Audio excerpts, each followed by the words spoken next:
تعویذ گنڈے کرنے والوں، کب تک تم لوگوں کو دھوکہ دیتے رہو گے؟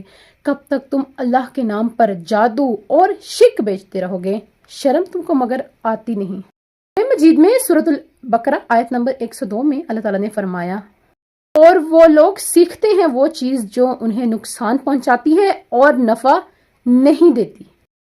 جادو، تعویذ اور گنڈے وہ عمل ہیں جو لوگوں کو اللہ تعالیٰ سے دور کر دیتے ہیں اور شیطان کے قریب کر دیتے ہیں۔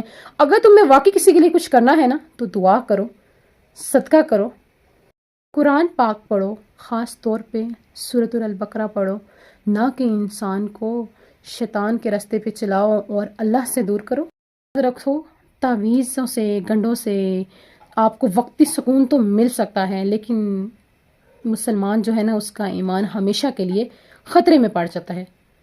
اللہ کے بجائے دھاگوں پہ اور ان عاملوں پہ بھروسہ کرتا ہے نا، تو وہ ہمیشہ کے لیے شرک کے راستے پہ چل پڑتا ہے اور جس سے واپسی ناممکن ہے۔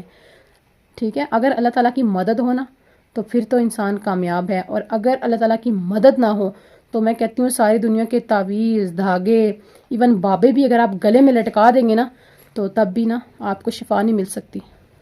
صرف اللہ سے حاجت روا، مشکل کشا صرف اللہ کے ساتھ۔